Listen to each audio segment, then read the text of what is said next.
day to you, and welcome to a very special presentation on Little Rock Television. You're in for a treat today, as we have with us in the studio Swami Ram. Welcome to our studio, Swamiji. With great love and respect, I'm very happy to be here, Denise. My first time in Berbice after 15 years, and I was in CNS a couple of days ago, and in Georgetown. In Georgetown TV, and I'm happy to come down here for this next 2 days. Hopefully, I'll be able to extend some great knowledge. Okay. Well, today we are going to get the opportunity to talk to Swamiji about a number of things in Hinduism, and most of all, predictions. We're going to invite you to call in on 333-4758, whatever questions you might have for Swami. But first of all, Swamiji, you said you're here in Berbice after 15 years. Are you by birth Berbician? Are you Guyanese? I am by birth Berbician. I was born in East Kanji, next to the Hindu temple and the Hindu school in Reliance. Migrated to USA about 30 years ago, and attended the University of New York, where I studied physics. I always wanted to be a physicist, and I saw that Newton and Einstein were physicists also, but in their studies they studied Hinduism, and they made a lot of discoveries as a result of that. For example, Newton thought the sun had 7 colors of rainbow through the prism. Well, we have a picture of the sun that has 7 horses. And this picture is thousands of years old, and it tells us that we already knew about the 7 colors of rainbow way before time. My fascination with this and atomic physics, where they went smaller and smaller and smaller, and they found an atom, they found a particle that danced. And whenever it danced, it connected with another particle, and it would create life. And then, there was some famous scientists and physicists in Japan and United States that went and found in India that they were really discovering what the Nataraja, the Shiva. It was amazing that after meeting my guru from India, Guru Mai and Muktananda, I learned a lot of the scientific aspect of Hinduism, and realized that Vishnu is married to Lakshmi, which is space is married to light. You get Lakshmi Narayan, which is a reality, and so therefore equal MC square right there. And that's Einstein. So as a result of all this, I realized that Hinduism is a very high science which can actually help you. It's not really a religion. It can actually help you to become rich, become prosperous. And I've been doing that for the last 10 years successfully. I've met about 15,000 people. Steven Seagal, one of my clients in Hollywood, I met he had a priest, Hindu priest at his house. He's a Hindu. Oh, really? Yeah, and Vidal Sassoon, another client of mine, and that really went into meditation, spirituality. A lot of Americans are getting involved in meditation, yoga, and all these things.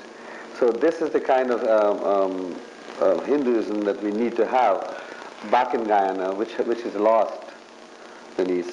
I must say that you're a Swami with a difference, because most of them will tell you that you should be down to earth and riches really doesn't matter and all of that.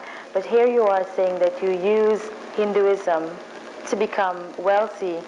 Right, and I'm so happy that you brought this up, Denise, because a lot of times you go to temple and church and the priest tells you, well, give me all your money and you'll see God. This is utter nonsense. God does not love people who are constantly thinking of poverty, thinking of food, when people are wealthy, they think about God. The reason why is because the world will not progress unless everybody is wealthy. Imagine if everybody was poor, what would happen to the world? So God progresses the world through wealth, and so He encourages wealth. When I say wealth, I mean also really not money, but wealth in terms of mind, knowledge, and purity of the heart. And if that is done, then the world the money comes automatically, and the world is progressed. Think of it as this way: is a man who sells real estate, is he really selling houses, or is he sheltering people? If he thought of it as sheltering people, then he would do a lot better, and more people will come to him, and he would make more money. But if you just sell a house, then he will just sell a house with any broken down parts. So you see, the way we look at things is very important. And God, Ram was rich, Krishna was rich. They were kings, they had castles, and therefore we want to show you that wealth is the way to God. But the proper wealth, an honest and sincere wealth, not stealing wealth, not or dishonest wealth. But you can be rich and you can have that rich. And today I want to show you in your audience that I can actually be able to tell you things that you can use to make yourself wealthier than you are. Well, I know that you've been here before, and a lot of people cornered you. And I'm sure that as soon as this program is finished, you're going to have all the staff members cornering you, hoping that you'll be able to predict something or the other for them that will give them hope and show them what their future holds. Can you do that? I understand. Well, first of all, I must tell you that people, have been praying for thousands of years, praying hundreds of years, and they have not gotten anywhere. This is where I decided to take up this work because, you have pundits doing pujas for hundreds of years and your family still in bitter poverty or suffering. What is wrong with our prayer? What is wrong with our country? And recently, with some research I've done in the University of Toronto with a professor, we have found that a lot of sacrifice is being done in Guyana.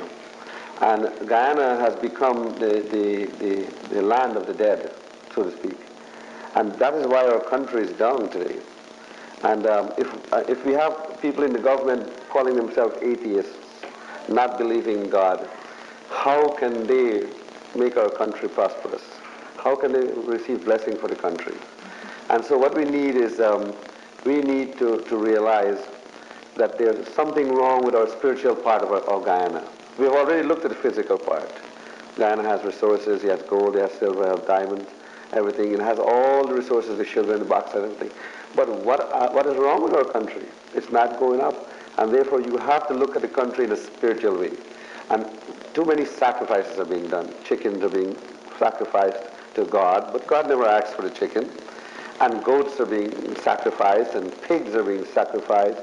And so there's a wrong puja, or wrong prayer, so to speak. Okay. And so in my research, I've done a lot of work writing the patra. I write a patra that the pundits can even use to predict for the devotees, predict accurately.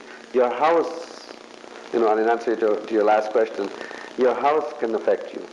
Your name can affect you. Really? Your birth date can affect you. First, let's take a look at the names, for example. You'll find anyone with the letter A is very independent as the first letter of the name, or the second or third letter. It has to be the first word. Let's take an example like Ram, or let's say Anita, or Sean. You'll find these people are very independent. They have a mind of their own, and they're very original in their thinking, like leaders, Bharat, has an A in it. But you'll find that also people with an E in their name, which I'm considering the 5 vowels here.